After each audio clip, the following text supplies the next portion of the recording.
Boa noite. Estamos iniciando mais um programa Literatura Local, uma parceria da TV Câmara e da Academia Passunense de Letras. Neste programa nós continuamos uma série de entrevistas com os novos acadêmicos recém-empossados da Academia Passunense de Letras. Nesta noite, conosco a acadêmica Marilise Brockstedt Leste, que foi empossada recentemente na Academia. Boa noite, Marilise. Boa noite, professor Paulo. Marilise, o teu esposo, Oso André, já faz parte da academia, né? Não é a primeira vez que a academia tem um casal de acadêmicos. Como é que tu vês esse teu ingresso na academia? Na verdade, isso é fruto de uma relação, não só minha com as letras, né, mas minha com ele também.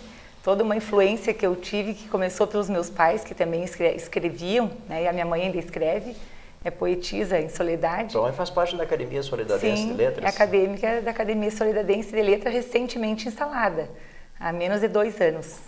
Tem como presidente o senhor Nicásio Lima, que também é um historiador, escreveu a história da cidade, assim como você bem faz. E, claro que o marido workaholic escreve muito, então a maneira da gente ficar junto é ficar ao lado dele, escrevendo também. Tu é solidadense de nascimento? Solidadense, vim para Passo Fundo quando eu casei. Casou lá em Soledade? Casamos lá. Noivo tem que buscar noivo em casa, né?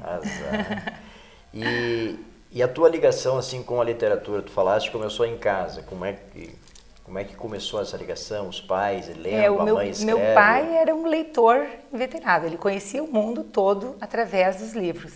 E a minha mãe, como professora de letras, sempre foi muito requisitada, desde o tempo de escola normal, ela escrevia cartas de amor a pedido das amigas. Ela tem até hoje alguns rascunhos guardados dessas cartas. E foi a oradora quando ela terminou o ensino médio dela, na época, então, a escola normal, e até uns dias atrás eu digitei para ela um discurso de 10 páginas, muito lindo, aprendi muito também, busquei palavras que eu não conhecia, nosso vocabulário parece que infinito, né? Quando a gente pensa que sabe várias palavras, aí surgem outras que a gente nunca tinha ouvido falar. Tua mãe é professora, teu pai já é falecido? Meu pai era auditor fiscal, mas ele era um ecologista, um filatelista, então os artigos que ele escrevia e publicou eram na área de filatelia, e aos 74 anos ele faleceu na metade do curso de biologia, era universidade. Aos 74 anos? Aos 74 anos. O que prova que para aprender não tem idade. Não tem idade. Eu tive a oportunidade de conhecer todos os continentes aí com o Oso André, o meu pai que nunca, né, foi muito além, uma viagem apenas para a Europa e pela América aqui, me dava aula sobre todos os lugares do mundo, né? Como se tivesse estado lá. Então foi uma grande escola. Viajava, né? Pelos livros, fundamentalmente. Pelos livros. Que, aliás, acho que é uma das razões de um livro, né? Fazer com que a gente possa viajar sem precisar sair do lugar. Assim como a fotografia, né? Que não deixa de ser uma leitura também das imagens, que também é um dos meus hobbies, que eu gosto muito de cultivar. Tu, por exemplo, como professora, como psicóloga, né? Quer dizer, quando tu estás lendo um texto de um clássico da psicologia, de um Freud, por exemplo, é como se tu estivesse conversando com ele. Sem dúvida alguma. Ou um alguma. clássico da pedagogia. Essa é a recomendação que eu faço para os meus alunos da universidade. Às vezes eles leem os livros e, ao debatermos, eles não lembram o que leram. O que faltou? Faltou conversar com o autor, né? Ir além, que nem diz o Paulo Freire, transgredir a ideia do autor. Avançar, questionar, e é assim que a gente consegue guardar as ideias que a gente lê, na medida que associa com a realidade da gente. E para isso tem que ter um diálogo com o autor. Quando você lê, né, até por isso que alguns livros, como a Bíblia, por exemplo, a Bíblia você deve ler em voz alta, né, porque é para ouvir Deus, ouvir, né? Os Sertões de Euclides da Cunha, as pessoas não conseguem entender os Sertões porque não ouvem a leitura dos Sertões. Então, porque exatamente isso, o teu pai viajava lendo. Exato. Quando ele lia descrições de certos países, era como se ele estivesse Sem lá. dúvida alguma. Se tivesse visitado, tivesse vivido até, né, todos os aspectos da cultura, desde a culinária, e pelos selos também ele aprendia, né, muitas coisas. A filatelia, que é uma pena que hoje é a em dia coleção não de selos, preservam, né? Ele tentou cultivar nos netos, mas infelizmente os netos não, por falta de identificação com os próprios amigos, né? O meu menino dizia: mãe, mas eu não tenho nenhum amigo que coleciona selos para que eu possa trocar. E o pai tinha o cuidado de não dar a coleção inteira. Cada selo que ele dava para os netos, ele explicava toda a história do selo. Eu tenho registrado em filme essas cenas assim que são inesquecíveis na história. E ele explicando a história dos selos, que é uma coisa interessante, a filatelia, né? Como a coleção de moedas, né? É uma fonte de conhecimento. De conhecimento, de história, né? De tudo. E as tuas leituras de infância e de juventude, já que teus pais eram devoradores de livros? Monteiro Lobato inteira, né? E meus pais liam muita história para nós. Nós éramos em 5 irmãos. A maneira de todos ficarem, família reunida, né? Ouvindo histórias tanto do pai quanto da mãe. Isso é uma coisa que marcou muito a minha infância. Eu não tenho a menor dúvida que eu defendo nas minhas teorias em relação à educação da criança, que a criança que não aprende a gostar de ouvir histórias vai ter mais dificuldade para ser um bom leitor depois. Então, enquanto a gente não sabe ler, a gente precisa ouvir para desenvolver aquela habilidade necessária de atenção concentrada, né, dessa possibilidade de se projetar para aquele mundo, né, da história, né, seja uma ficção ou seja uma história real. A gente precisa se projetar para dentro da história. O ouvir também eu acho que contribui para a escrita, né? Porque você pega um certo ritmo pelo ouvido, facilita depois também para escrever, né? Facilita. Mas a leitura para a escrita ela é imprescindível. Sim. Eu até eu digo também para os meus alunos, quem está escrevendo errado é porque está lendo pouco. Assim como a gente aprende a falar ouvindo, a gente aprende a escrever lendo. Então não tem maneiras que o nosso português ele é danado, né? Palavras, por exemplo, carroça. É certo tanto com 2 S quanto cedilha. Como que eles vão saber o que é certo? Na medida que leem. Então, se a pessoa não lê, ela não tem como escrever certo. Eu, particularmente, sou um defensor da escrita fônica, né? A criança escreve como pronuncia. Eu tenho um artigo que eu estou até por digitá-lo, ele está impresso em jornal amarelado já. Logo que eu vim morar em Passo Fundo, eu escrevi algumas crônicas para os jornais da cidade e um deles é uma proposta de reforma ortográfica. Então eu vou dar uma revisada e vou publicar de novo. Chega a ser cômica, mas tem sentido. Vai ver aqui, bem fônica, bem como se diz. É uma coisa interessante. Se a gente pegar um livro de 100 anos atrás, lá está, ideia sem acento. Agora, ideia voltou a não ter acento, quer dizer, é uma reforma para trás. Mas é um acento que não tinha necessidade, porque se fosse ideia, teria que ter no i. Como não tem no i, fica ideia, né? Se for pela regra da língua portuguesa. É o caso, por exemplo, da palavra caçar, o verbo caçar, né? Caçar o passarinho ou caçar o mandado. Né? Qual é a diferença com C cedilha ou com 2 S's? Se você falando ou você lendo vai entender.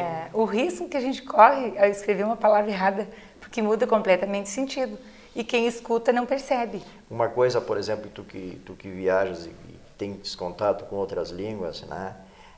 Por que não coloca uma abertura de exclamação ou uma abertura de interrogação que nem tem no espanhol? Né? A gente está lendo uma pergunta e aí, se tivesse aquele ponto de exclamação virado, ou ponto de interrogação virado, né? A ouverture de interrogação, a ouverture de exclamação que nem tem em espanhol, facilitava a leitura. Por quê? Sem dúvida. Porque quando a gente chega no fim, é uma pergunta, tem que voltar a ler de novo. Exatamente. E essas coisas que facilitam a leitura não se faz reforma. A interrogação no início já reporta o sujeito a uma questão que tem que ser pensada. Não é uma afirmação. Não. Né? E a gente vai lendo achando que é uma afirmação no final, que vê que não, que é uma dúvida. Tu que lidas com a educação, tu que lidas com a psicologia, quer dizer, uma afirmação e uma pergunta mudam totalmente o sentido do texto. Sem E dúvida. aí você está lendo, chega lá no fim, é uma afirmação. Chega lá no fim, é uma interrogação. Aí precisa voltar, já E eu acho que, saber. pelo que eu já observei, acho que a língua espanhola é uma das únicas que tem isso. É uma das únicas, isso nunca facilita. vi outra, Isso facilita, É. né? Então, esse tipo de reforma não se faz. Aí se faz, né, a reforma que é de perfumaria. Mas de qualquer forma, acho que a intenção foi boa em padronizar todos os Sim. países de língua portuguesa. Sim. Isso vai gerar futuramente, desde agora, uma economia importante na Sim. edição de livros, que não tem que estar sendo editado, né, tantas vezes para cada um dos países. E a nossa língua é extremamente rica, né? Mesmo dentro do Brasil, né? A própria mandioca, os sinônimos, quer dizer, você vai num lugar, é aipim, né? Enfim, quer dizer, os sinônimos, a riqueza, dependendo da região. Isso, né? até não é da gente se surpreender, né? Porque um país com culturas tão variadas, eu acho até que a língua portuguesa tem um padrão razoável para um país tão grande, com tantas culturas. Sem falar, por exemplo, que o português falado em Timor, lá no meio do Oceano Índico, né? O português que tem influências da China, o português da África, né? Enfim, quer dizer, toda essa universalidade da nossa língua e todas essas palavras, esses termos que vêm, né? É incrível, é incrível. E é uma língua musical, plástica, né? Quem escuta se encanta, né? As pessoas gostam muito de ouvir falar o português. É o caso do hino nacional brasileiro, toda aquela letra toda enrolada, toda invertida, mas até numa dessas Copas do Mundo aí o pessoal escolheu o hino nacional brasileiro como o hino mais lindo. Olha só, bem merecido. Pela plasticidade da língua. Quer dizer, a pessoa não entende coisa alguma do que está ouvindo, mas gosta da sonoridade da língua, né? Sem dúvida. E já está aí uma boa escola, como as crianças já em pequenas têm que aprender, já vai sendo introduzida palavras que usualmente não se conhecem e estimulando elas a buscarem novas palavras para enriquecer o vocabulário. Então, recapitulando, tu cresceste no meio do livro, da leitura, da oitiva das histórias. Sim. E isso te favoreceu Sem para dúvida escrever. alguma, sem dúvida alguma. Eu, na verdade, tive um período, que foi o período de adolescência, adulta jovem, que eu não me voltei tanto, porque eu pratiquei muito esporte na minha adolescência. Então, mas estava tudo armazenado dentro de mim, né? Então, chega um momento que dá aquele clique, e daí aquilo que a gente tem, né? Sempre eu digo que os pais tentam educar os filhos, eles vão educando, e mais cedo ou mais tarde, tudo que eles oferecerem para os filhos vai ter um retorno. O Osmo André, teu esposo e nosso compadre da academia, ele também praticava muito esporte no tempo do Senave ainda. Vocês se conheceram através do esporte também? Ou... De certa forma foi. Eu fui não cheguei a ser jogadora de vôlei profissional, mas sem dúvida foi alguma das identificações que nós, quando nos conhecemos, né, fez com que nós nos aproximássemos. Nós temos lá no sítio dos meus pais, em Soledade, um espaço bacana, assim, com grama, com rede de vôlei, e momentos muito divertidos a gente passou no início do namoro, jogando vôlei com os meus irmãos, meus cunhados. Sem dúvida, foi um dos pontos de intersecção. Ele aqui em Passo Fundo, eu morava em Soledade ainda, fazia faculdade de educação física aqui, e eu tinha um primo que é delegado em Soledade, que era paciente dele. E eu até já conheci o Zondré, na verdade, o primeiro encontro foi como paciente. Eu fraturei meu pé jogando vôlei, e ele tinha namorada, eu também. E tempos depois, esse meu primo veio consultar com ele, e ele perguntou de mim para o primo, depois veio uma amiga, ele perguntou de mim para a amiga, e a amiga fez uma propaganda de mim, que até hoje eu agradeço, né? Disse que ela é pianista, ela é isso, ela é aquilo. E ele, no dia seguinte, já me ligou. Literalmente ele te pegou pelo pé? Inclusive. Depois pela mão. E aí foi pegando, literalmente pegou pelo pé. E aí não largou mais. Mas e essa tua ligação, por exemplo, com a literatura, né? Tu estás preparando um livro de poemas, tu tem outros livros e tal. Tu escreveste bastante poema, na adolescência, ali Sim, na sim. infância? Poesia eu sempre tive, até a minha mãe anda fazendo uma geral lá que ela quer publicar as poesias dela. E a minha mãe escreve, agora ela já está na era digital, mas até então ela escrevia em pequenos papéis e guardava dentro de livros. Então ela está agora olhando livro por livro, volta e meia ela acha uma poesia dentro de algum livro. E nessas procuras das poesias dela, ela encontra algumas minhas, que eu dediquei aos meus pais, no aniversário de casamento, quando eu tinha lá meus 13 anos. E algumas da escola também, tem um pequeno livro que eu escrevi, tempo de magistério, acho que foi, que ela localizou. Então, alguns resgates assim que eu estou fazendo para tentar colocar tudo de maneira informatizada. Não. Aquele livro não. manuscrito. Tá lá, aí. manuscrito, desenhado também. Mas tu tens um poema aqui que até foi usado como prefácio em uma das obras, né? Esse eu fiz agora para esse livro que a gente vai lançar agora na Feira do Livro, que a ideia é fazer um brinde às palavras. Que é um livro de frases, né? Na verdade, nós não temos a capa aqui, mas é a continuidade deste livro, com uma série de pensamentos de ordem temática, né? Isso, a capa ela vai ter, assim, 2 taças de champanhe. Está sendo rodado, era para ter ficado pronto até hoje, mas para poder trazer aqui... Este aqui é o primeiro volume, e aqui nós temos o convite, né? Onde aparece, nesta parte aqui, né? O que será a capa do próximo livro. Essas 2 elas são compostas por nomes de autores, dos quais a gente prestigia nesse livro, inclusive a nossa dedicatória está sendo feita às pessoas que criaram essas frases inteligentes, né, que nos presentearam de certa forma e que agora nós estamos com esse livro brindando junto com esses autores e brindando com os nossos amigos e com a comunidade de Passo Fundo. Mas Marilise, esse teu poema que é o prefácio do livro? Ah, sim. Tá, quem sabe na verdade, compartilhas com os telespectadores. É um brinde a mais, porque o prefácio foi muito bem feito pela nossa querida Neuza Rocha, que é vice-reitora, que também foi um brinde para nós, o prefácio dela ficou muito lindo. A Neuza é uma pessoa extremamente inteligente. Sensível, né? Inteligente. E o Charles também fez na contracapa do livro vai aparecer, também sempre dando essa conotação de que esse livro é um brinde às palavras. O Charles é um excelente editor, agora é meio argentinizado. Na verdade, esse livro ele foi feito praticamente via e-mail, né? Vai e-mail, vem e-mail. E deu certo. Foram, desde o momento que nós começamos a juntar essas frases, que isso tem mais ou menos uns 2 anos, e bacana que isso fez com que a gente fosse discutindo juntos, né? Quais que vai, são 1.800 frases que estão dispostas em 76 capítulos. E muitas delas poderiam ser encaixadas em vários capítulos. Então essa decisão era difícil, agora essa vai aonde, né? E vai no sucesso, vai na saúde, ou vai, né, no amor. Então isso foi uma dinâmica interessante que se estabeleceu entre eu e o André, até porque os nossos 2 filhos agora estão fora de casa.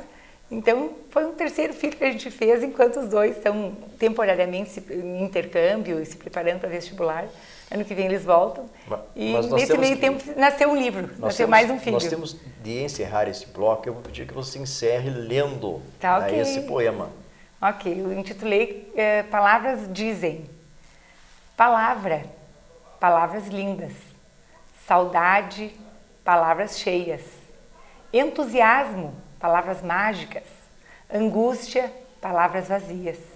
Ética, palavras justas. Pensamentos traduzidos, descaotizados. Linguagem inventada. Falada, escrita. Palavras variáveis, com significado, significantes, expressam quem somos. Parábola, metáfora, palavras declaram. Humanizam, machucam, enriquecem, rimam, palavras falam, por vezes avulsas, outras fraseadas, palavras brindam. Ok, no programa Literatura Local desta noite nós estamos falando com a acadêmica Marilise Brockstedt-Leck, que está falando sobre a sua obra, e vamos continuar falando com a acadêmica Marilise no próximo bloco.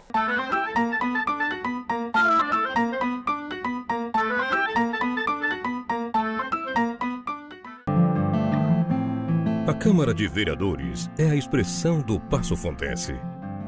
Faz leis e fiscaliza. Quando falamos em desenvolvimento, falamos do trabalho da Câmara. Aqui são debatidas as soluções para Passo Fundo crescer com equilíbrio e justiça. Isso é compromisso com a sociedade. Câmara de Vereadores de Passo Fundo. O poder da comunidade.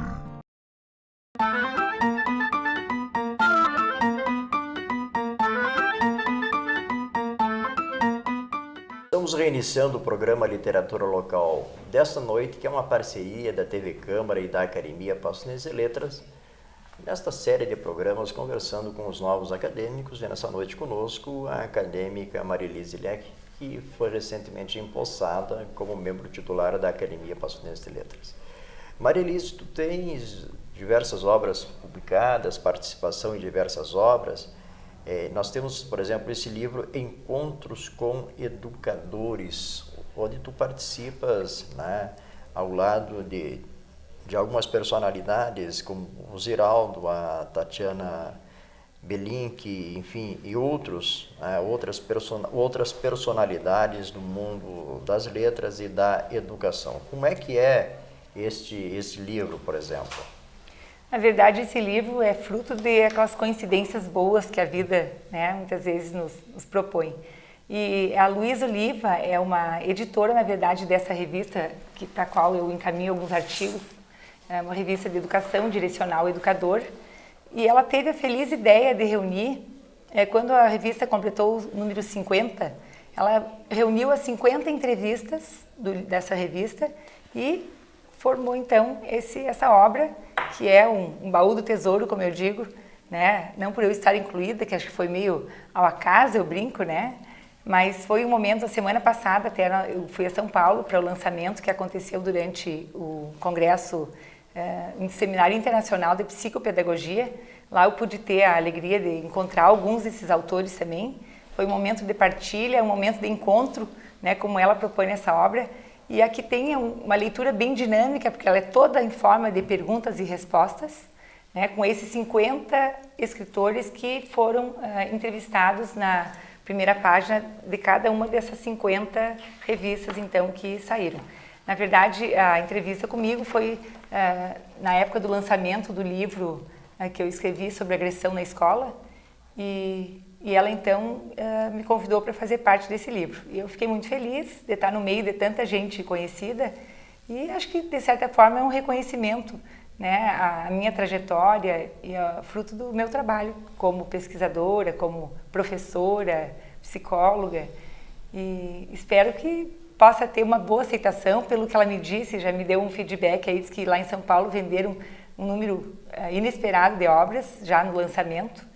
E vamos estar lançando também agora na Feira do Livro aqui em Passo Fundo, juntamente com o livro das frases lembradas. Com o livro das frases. Aliás, enquanto no intervalo chegou, né, um banner com a capa do livro sobre as frases, né, sobre os pensamentos, né, editado pela Méritos, pelo Charles Pimentel.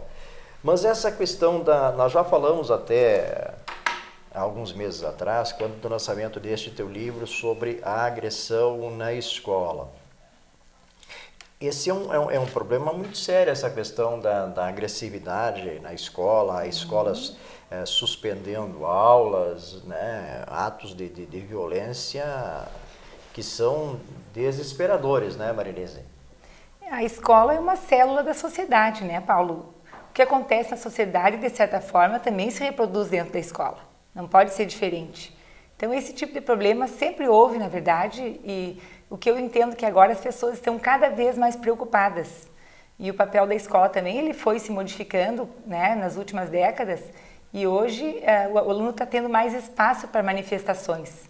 Uma vez o aluno era passivo, ele ia para a escola, não era obrigatório, só ia quem tinha interesse. Hoje é obrigatório, os que não querem ir para a escola, eles têm que ir também. Eles, ao invés de, se não têm interesse em estudar, eles vão para fazer outras coisas, né? Aprender a se relacionar. Outra razão que eu vejo também, eu coloco aí, que uma vez a gente aprendia a brigar em casa com os irmãos, né? Nós tínhamos lá 3, 4, 5, 7, 12 irmãos. Hoje as crianças não têm irmãos para elas treinarem de certa forma, esse tipo de relação diante de conflitos, diante de empates. Essa disputa de espaço, né, também. Sem porque dúvida. viver é ocupar espaços. Uma sociedade competitiva como a nossa, que não tem um espaço à luz do sol para todos, em todos os sentidos, não só profissionais, como afetivos. Então, é uma célula da sociedade. O que acontece na sociedade vai, inevitavelmente, se reproduzir dentro da escola também. Mas eu acho que apesar das cidades crescerem, eu acho que há uma solidão muito grande, né? Uma solidão na cidade, as pessoas não se conhecem, não se conversam. As crianças também crescem sozinhas até porque têm menos irmãos, né? Por isso que o papel Fechados da escola, ele precisa ser ampliado. Até fiquei feliz a saber de uma proposta de lei federal aí, de aos poucos, muito gradativamente, colocar a escola com um período integral. Que daí as crianças terão mais espaço para conviverem. Então, momentos de aula, que serão padrão, né? As disciplinas, como a gente tem agora, e momentos para que elas possam cultivar mais esportes, mais a arte e o convívio humano que se dá através dessas possibilidades.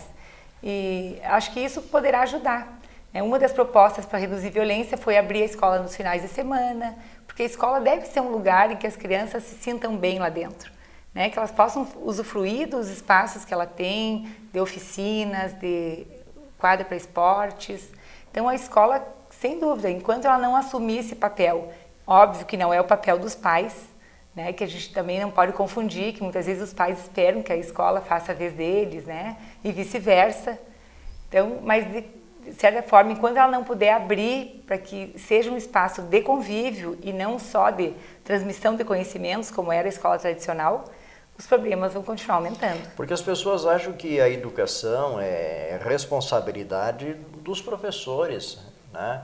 Mas, por exemplo, agora, algum tempo atrás, passou na televisão uma menina de 2 anos fumando, dando as belas cachimbadas de maconha, né?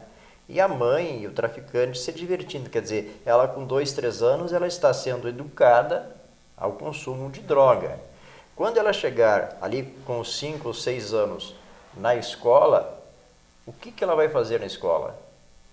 Quer dizer, ela já vem com toda uma educação familiar, uma educação difusa, como dizem alguns pedagogos, né? Já com a cabeça pronta, aí o professor vai dizer, olha, vai por esse caminho e vai se revoltar. Essa primeira infância, ela funciona como uma matriz. Lembra dos antigos mimeógrafos? Sim. Então a criança, nós vamos escrever essa matriz dela nessa primeira infância até cerca de 6, 7 anos. E daí ela chega na escola e ela vai reproduzir essa matriz, de certa forma. A tendência natural é essa, a não ser que tenham pessoas que influenciem ela através de um bom vínculo afetivo, que ela possa se identificar, que ela possa ir se transformando a partir do convívio. É isso que os educadores eles não se dão conta, que educar é um processo que acontece no convívio. Então, basta nós estarmos convivendo com alguém que, se nós nos identificarmos com aquela pessoa, se nós tivermos um bom vínculo, automaticamente a gente está sendo educado por aquela pessoa. Então, o professor, outrora, se preocupava com aquilo que ele tinha a ensinar e não parava para pensar no que ele educava inconscientemente. E muitas vezes, o currículo oculto, como se diz. E muitas vezes o educador é a novela, é o filme, é o videogame. Quer dizer, o pai está longe, mas ele está sendo educado lá pela televisão, pela internet, pelo videogame. Se a criança não tiver, o jovem não tiver espírito crítico, isso vai fazer muito mal a ela.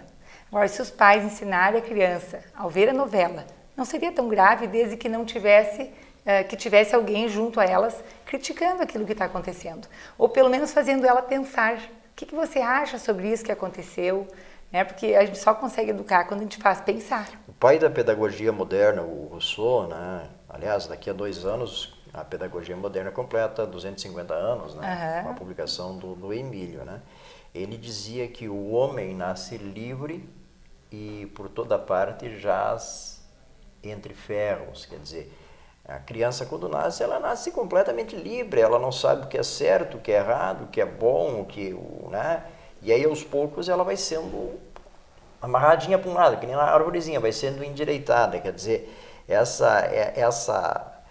ela vai para um lado ou vai para outro? Tem uma clássica frase que diz que nós nascemos bons e a sociedade nos corrompe.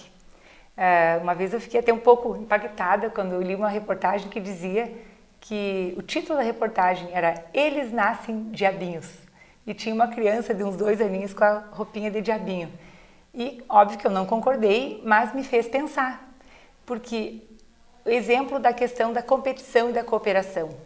Ninguém precisa ensinar o ser humano a ser competitivo, que é o que leva muitas vezes à questão da agressão, da violência. Da agressividade. Ninguém precisa ensinar, está intrínseco a nós, é questão de sobrevivência. Agora, sermos cooperativos, aí sim, sermos cooperativos alguém tem que nos ensinar.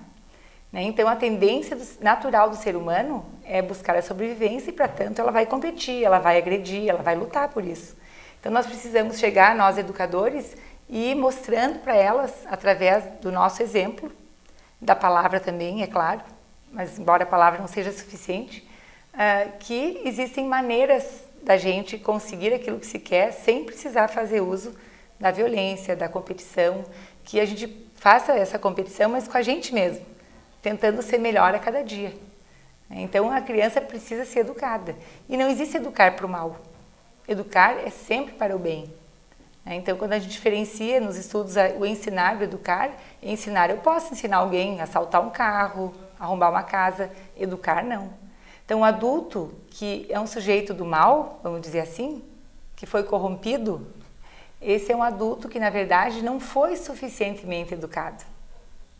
E é sempre tempo, né? Ele foi torcido. Eu acredito muito na educação. Mesmo depois de já adulto, acho que as transformações podem acontecer, todo sujeito pode se tornar uma pessoa melhor, desde que conviva bem com as pessoas. Que a única maneira de se tornar uma pessoa melhor é convivendo melhor com as pessoas, não tem outro caminho. O grande humorista, o Barão de Itararé, dizia que nem tudo está tão ruim que não possa ficar pior. Então, quer dizer, nem tudo está pior que não possa melhorar. Tudo vai depender se vai piorar ou vai melhorar das pessoas que a gente convive. Não é do que a gente sabe, não é do que a gente tem, carro novo, casa nova, não é isso que faz a gente pessoas melhores. O como que a gente usa aquilo que sabe e como que a gente usa aquilo que tem. É o caso da energia nuclear.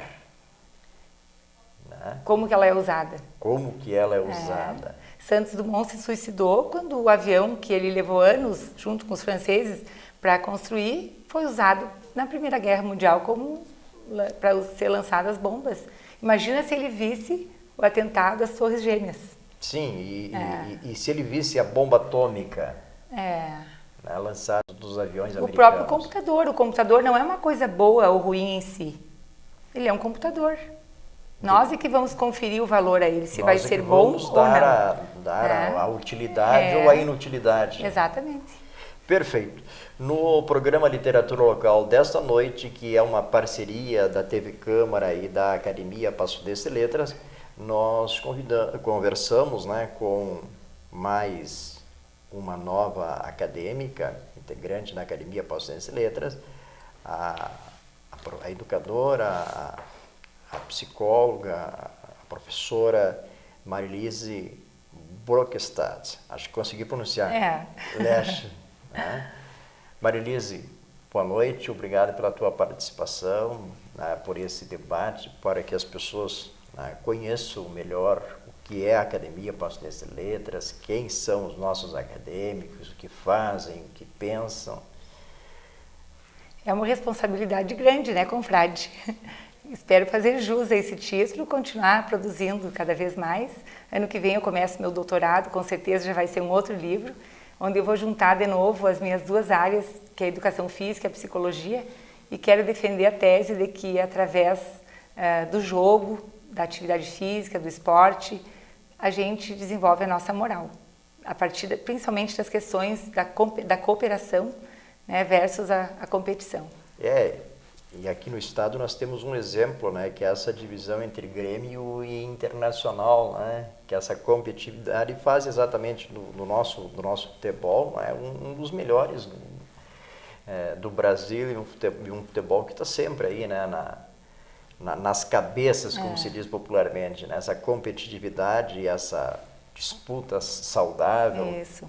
onde, apesar dessa divisão, não tem a violência de outros estados, onde até há uma divisão menos intensa. A competição ela também não é boa ou ruim em si. Tudo depende Somos de nós como que que a gente fazemos. vai, né, lidar com as situações que vão surgindo. Eu, por exemplo, sou torcedor de um dos times e tenho bons amigos do outro lado, né? Grandes amigos, né? E, aliás, o esporte tem nos aproximado muito, essa brincadeira na flauta, né? O nosso câmera aí, por exemplo, né?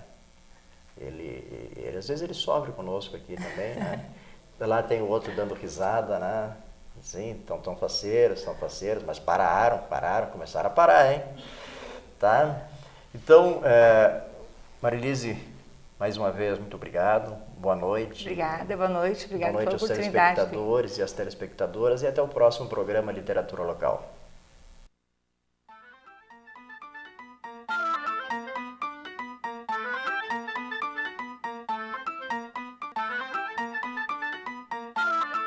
No mês de agosto, uma câmera de segurança flagrou o caso de agressão contra um menino de 16 anos na cidade.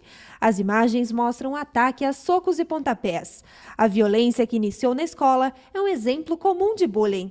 O problema que preocupa os pais chegou ao Parlamento Municipal. Dizer para a criança, dizer para a pessoa que pratica o bullying, que faz a ação, né, que isso não é legal, que não vai levar a nada, né, e fazer com que ela acesse essa ação negativa que está fazendo, porque está fazendo mal para o próprio meio de convívio dela. Então a Câmara está preocupada com isso sim, né, e nós temos discutido em diversos pontos, em diversas reuniões aqui dentro do Parlamento, essa questão, que é uma questão muito importante, e uma questão não é do nosso município, é uma questão nacional, né, é uma preocupação que todos nós devemos ter. De acordo com um levantamento feito nas instituições públicas e privadas de Passo Fundo pelo Fórum Permanente por uma Cultura de Paz, 97% dos alunos já sofreram agressões físicas ou psicológicas no ambiente escolar. O bullying se refere a um conjunto de ações, de condutas relacionadas à violência, praticado por alunos contra outros alunos ou mesmo por alunos em relação aos seus professores ou funcionários da escola. A violência ela não é privilégio de uma determinada classe social ou de uma determinada localidade. Infelizmente, ela é bastante democrática e atinge todas as classes sociais e toda a nossa cidade. Então, ações no sentido de prevenir e ter a escola como esse organismo centralizador e de prevenção é extremamente importante. Para a psicóloga, as crianças estão entrando cada vez mais cedo para este universo e os educadores e pais precisam estar preparados. Existem alguns sentimentos que são importantes serem trabalhados na escola, principalmente com a criança pequena, que é, acima de tudo, levá-la a pensar sobre o outro, levá-la a se colocar no lugar do outro. A criança que se coloca no lugar do outro, ela pensa melhor sobre o que ela vai dizer, o que ela vai fazer. O bullying, por exemplo, é resultado de uma falta de empatia. Então, se a gente não prevê o que o outro vai sentir e se comove com isso, a gente acaba fazendo essas brincadeiras de mau gosto que podem levar, né, à agressão e podem levar à violência. Para evitar que esta prática continue acontecendo, foi aprovado pelo Legislativo um projeto de lei que obriga a criação de ações anti-bullying nas escolas. A proposta partiu do vereador José Eurides de Moraes. Compete ao município implementar as ações por escola. Nós vamos dialogar depois, vamos fazer uma parte também de entendimento com a direção das escolas para que esse trabalho seja implementado, porque é de fundamental importância nesse momento devido aos grandes problemas que têm acontecido com os alunos, especialmente em escolas particulares, onde o problema é maior, que normalmente não aparece. Nós temos também nas escolas públicas estaduais também problemas que nós temos tido conhecimento. Para a promotora da Infância e da Juventude, doutora Ana Cristina Cirney, a lei municipal vai auxiliar no trabalho do Judiciário, que nos próximos dias vai realizar um seminário sobre a violência nas escolas. Ela vem ao encontro de uma série de ações concretas e de atividades que desenvolvemos no Fórum Permanente por uma Cultura de Paz, na família e na escola já há 6 anos e que congrega mais de 30 entidades governamentais e não governamentais. Com esta lei municipal, as ações já desenvolvidas serão obrigatórias em projetos educativos anti-bullying a ser desenvolvidos nas escolas, públicas ou particulares, e certamente virá em benefício de toda a comunidade escolar. Este sociólogo, especialista no assunto, também comemora a aprovação da lei pela Câmara de Vereadores. Infelizmente, a violência escolar é uma triste realidade nas escolas de Passo Fundo, e daí a importância, né, de se desenvolver um conjunto de ações pedagógicas, capacitando professores, funcionários, pais, alunos, em relação à necessidade de se criar uma cultura de paz no ambiente escolar, mudando hábitos, mudando comportamentos, atitudes, né? Porque todo esse processo de violência social que acontece no espaço escolar está tendo desdobramentos negativos na vida de suas vítimas, né? Seja de ordem psicológica, seja de ordem física. Um misto de alegria, orgulho, emoção e privilégio tomou conta dos novos acadêmicos. Eu fiquei muito feliz com esse convite e confesso que até certo ponto eu acho que é um convite e uma honra imerecida que eu recebo. Mas para mim é um grande orgulho, porque eu sempre admirei a Academia Passo Fundense de Letras e agora realmente nem por sonho eu imaginava um dia pertencer ao quadro da Academia. E participar realmente da Academia é uma honra muito grande para mim e mais ainda ter como patrono da cadeira que eu vou ocupar Érico Veríssimo. Eu sou natural de Birubá, de Birubá, distrito de Cruz Alta, terra do Érico Veríssimo. Fiz o meu científico em Cruz Alta, vi criar um museu, sou um amigo pessoal desde 95 do Luiz Fernando Veríssimo e agora tenho essa honra de ter ele como patrono. Eu sempre tive um envolvimento muito grande com a academia e envolvimento com a literatura. A minha mãe, que está hoje presente, também é acadêmica da Academia de Soledade. Então é uma alegria poder fazer parte desse meio, onde se brinda as palavras e espero poder contribuir nos próximos longos anos que aqui estarei com obras pela comunidade, incentivando a literatura, principalmente entre as crianças, e poder continuar produzindo em nome da Academia de Letras. A gente está se tornando, na noite de hoje, né, um imortal.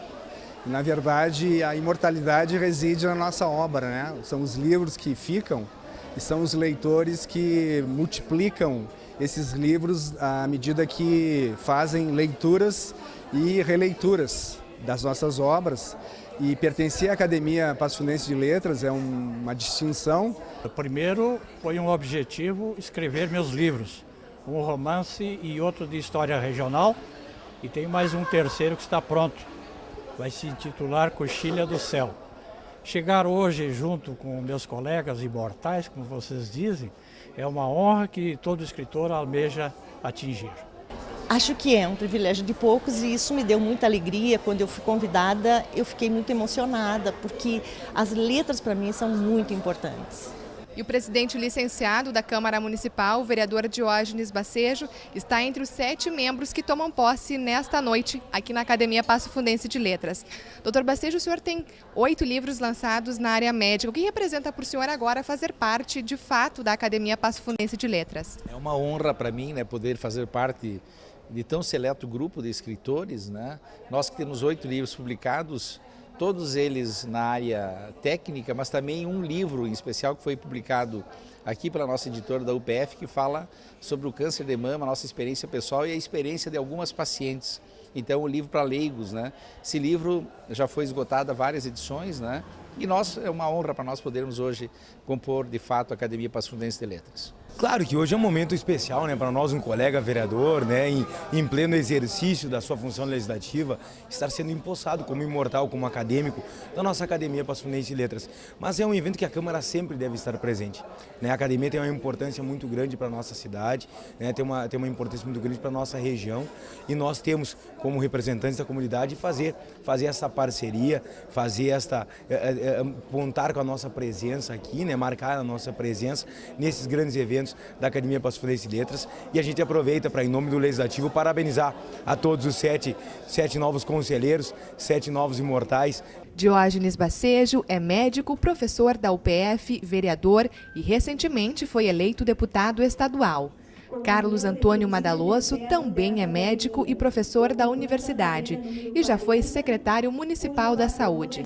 Elmar Floss é doutor em agronomia e professor da IMED. Marilise Leque é especialista em educação infantil, psicóloga educacional e professora da UPF. Mauro Gaglietti é mestre em Ciências Políticas e doutor em História. Atualmente leciona na IMED e tem mais de 100 artigos publicados. Odilon Garcês Aires é pesquisador em História Regional e traz na pele a vida dos pioneiros que ocuparam o Rio Grande do Sul. Sueli Guellen Froze é ligada às áreas da criança e do adolescente. A gente não escolhe as pessoas, né? A gente põe um edital no jornal, as pessoas interessadas se inscrevem, entram com os documentos exigidos, né, pela academia e depois aqui é que a gente faz uma triagem. A pessoa deve ter, no mínimo, ter escrito um livro e artigos em jornais. Eles têm que se adequar aos estatutos que nós temos, né? E frequentar as reuniões, continuar escrevendo, mostrando o trabalho, ajudando, participando de todas as atividades que a gente tem na cidade, não é só na academia. E a academia está sempre apoiando lançamentos de livros, sempre dando força para que eles continuem o trabalho. Atividades voltadas para a valorização da cultura e também da literatura. É, basicamente isso. A Academia Passo Fundense de Letras conta com 40 cadeiras para os imortais. Fazem parte do grupo, entre outros, jornalistas, políticos, professores, pesquisadores e médicos.